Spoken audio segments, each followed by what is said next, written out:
Hi everyone, I hope you are doing fine. Yes, we are back on the Couples Talk. So join us and let us have a beautiful time together.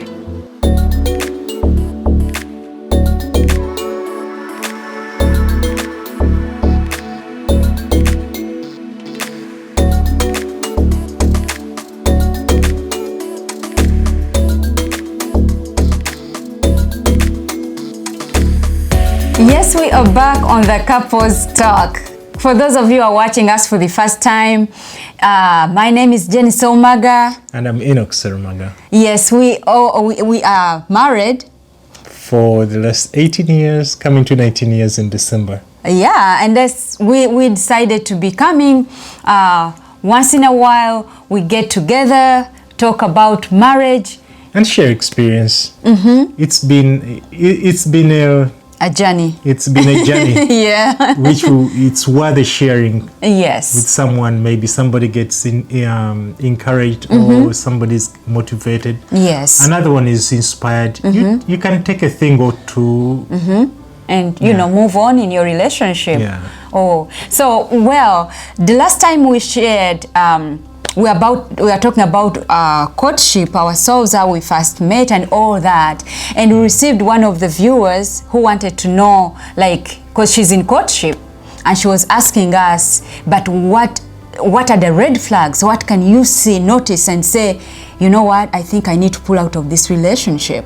The deal breaker. Mm-hmm. What are the things you can look at and say, I don't think I can do this. Yeah. Because, you know, honey, the truth is, in any relationship, there is sacrifice, there is compromise. But then there are really those things you look at and you're like, I'm not going to compromise with this, you know? Yeah, maybe you can compromise to a certain degree. But not to, you cannot surrender or jeopardize your life, you know? Put your life online. Yes. For someone. Yes. So those are the things that we are looking at on the Couples Talk today. And one of the main red flag we look at is the abuse. Abuse. Yeah. Yes. Abuse. Abuse is when somebody uses his words, uses physical strength to control you. Somebody wants to control another person for some selfish motive. Somebody can use finances. Somebody can control you emotionally by keeping quiet, or somebody can just decide to hurl insults at you in whichever shape or form. That is abuse. Sometimes somebody gets physical before you are even engaged. Somebody can get physical. Yes. I don't know to what extent you can stand somebody who is really physical. But you know what is so, it's not actually funny, but it happens. During those moments, what they call honeymoon phase, when you just, you know, the sweetheart, someone's getting you flowers, someone is, you know, pampering you here and there, you can just feel like you want to neglect those red flags that are happening. You feel like, you just feel like you are enjoying the moment and you don't want to say no to what is happening to you.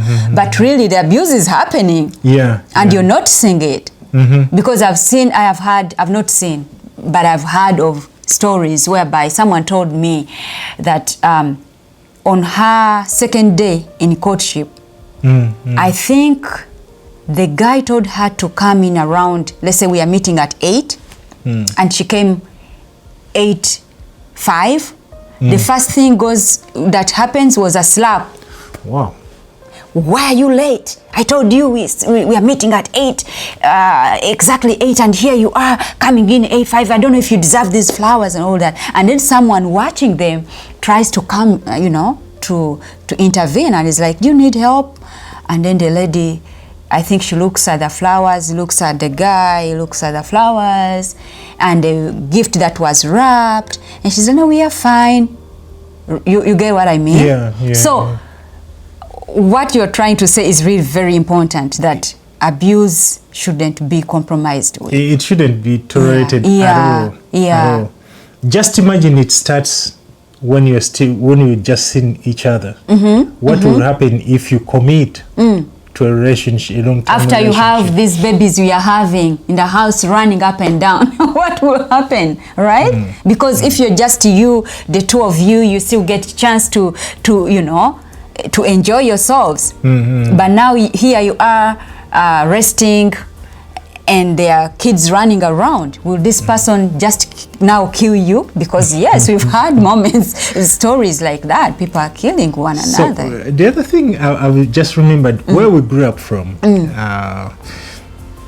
somebody who has money it comes with power. Yes. Sometimes guys will call the lady, come and see me, and then upon arrival or on saying bye, this person wants to provide transport money.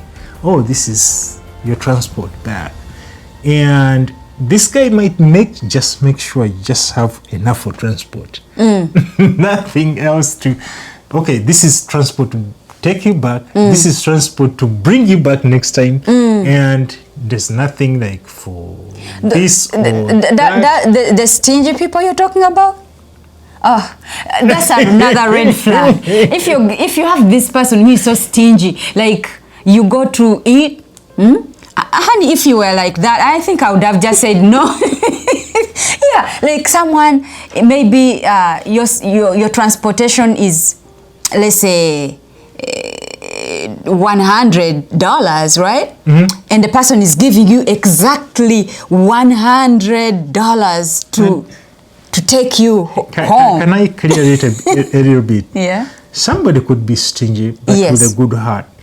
But somebody could be doing that, honey, with a bad. How can you be stingy with a good heart? With a negative intention. But how can you be stingy with a good heart? Really? Maybe somebody is kind of economical, doesn't want to waste, something like that. But then there is somebody who does it with a bad motive, just to control you, so that you don't have anything else left on you, so that you're dependent on them. You are dependent on this person.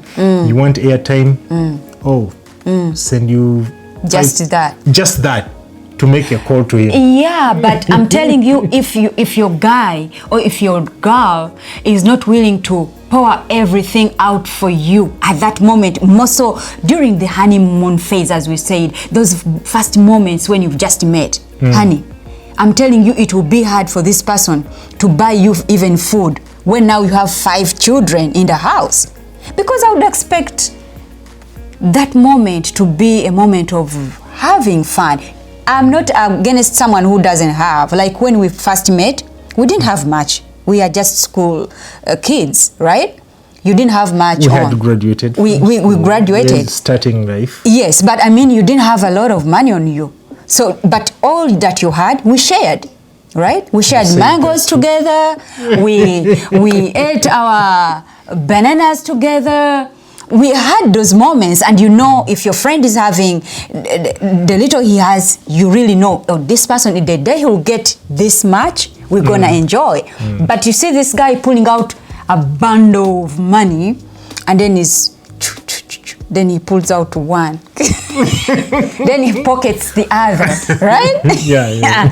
Such a person, I would say, that to me would be a red flag.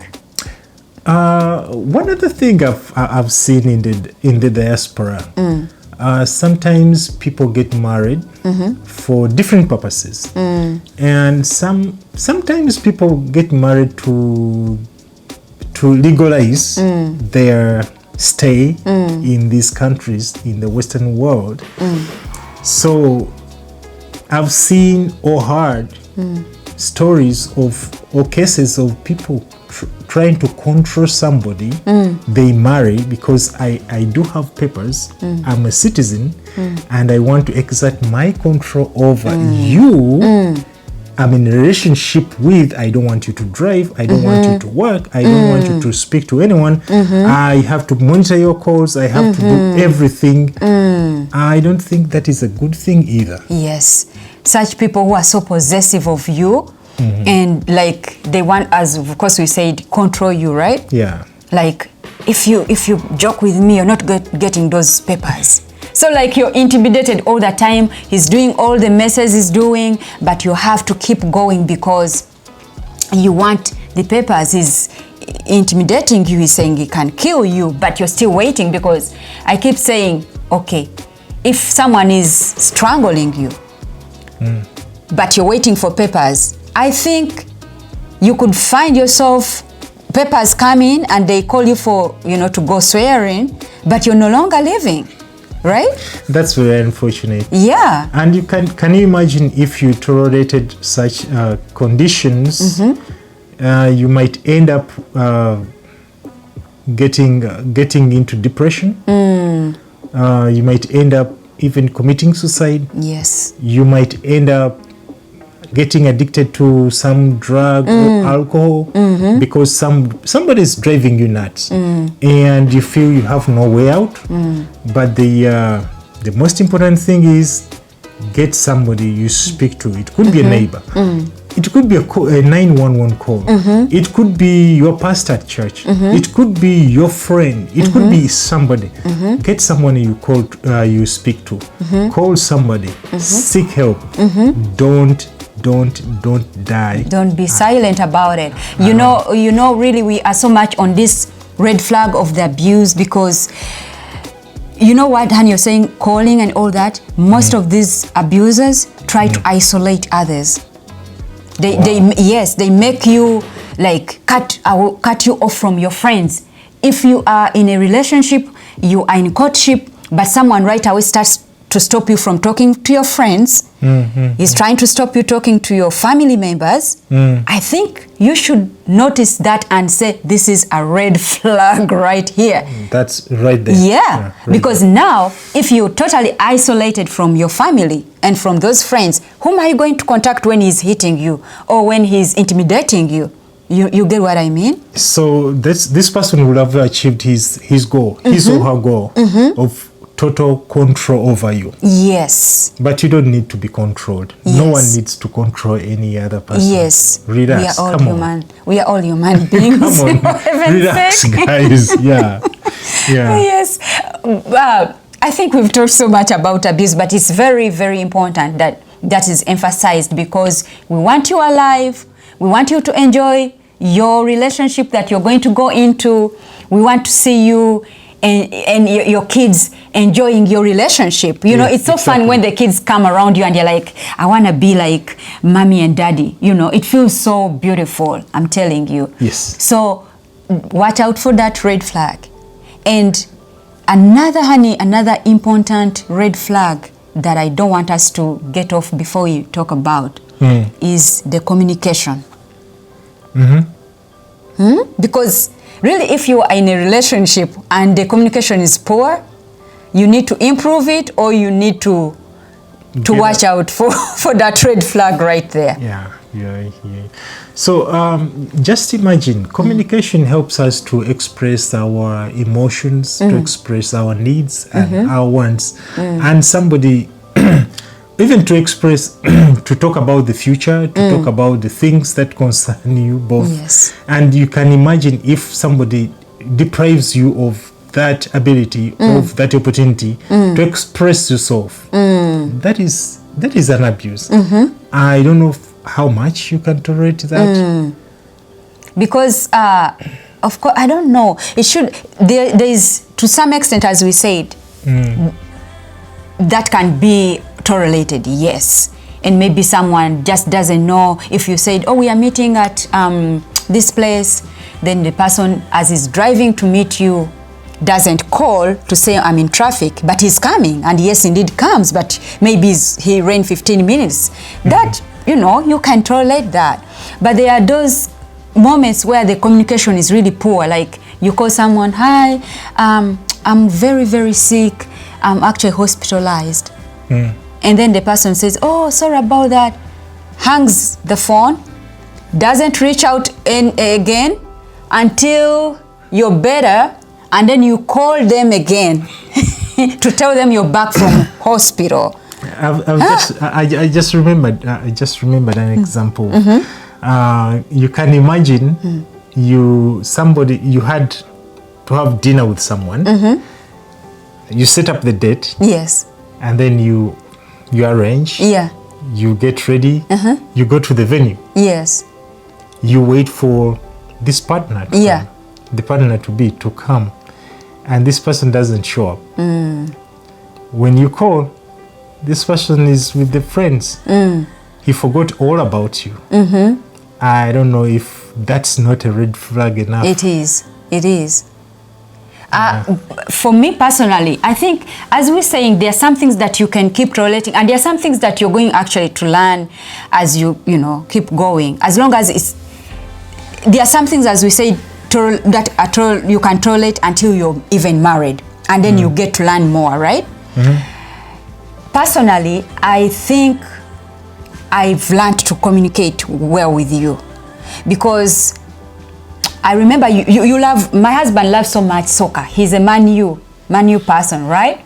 But sometimes I used to come when he's watching his game and I'm interrupting, trying to ask something.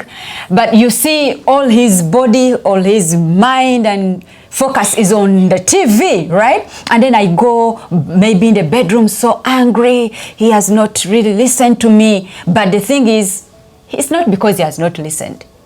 It's the timing that bad timing. So now I've learned that when he's watching the game, even the kids know, I tell them, when daddy's watching his game, please don't bother. He will not, that's his time. He loves, Thank watching. you for that. Watching his game. So that kind of communication, you can learn. But for instance, if I was really sick, as I said, maybe sick, and you come, you find me very sick, and then you maybe just go to work. Video game. Or maybe on your video game, as some people play video games, and your partner is very sick. Or I go out with my friends, my buddies, maybe you to go play basketball. To go play basketball, you leave your friend, but... Or for a drink a drink at the bar. That's really poor communication that causes a red flag right there, and you're like, no, I can't handle this. If someone is not, and more so if you, as you're talking about communication, if you notice and you tell the partner, oh, I don't like it when you do this. I don't like it when you do this. And the person changes and says, oh, I'm sorry, I didn't know that really that bothers you. That's well and good. But if the person is not even willing to listen to you, then I think that is a red flag that you need to, take care of. There is really a lot more we can discuss concerning this very topic, but because of time, I think we shall continue to discuss many and many more on other topics. Okay. Yes. So, my friends, we thank you so much for tuning in on the Couples Talk. Yes. Just stay with us. Go below the comments. Let us know what you think. More of the red flags that that you've noticed out there. Some of you have been in marriages for even many years than us. Go, let someone know what you look at as the red flags, and let us grow together in our relationships. May God bless you, and stay on the James Omaga Show.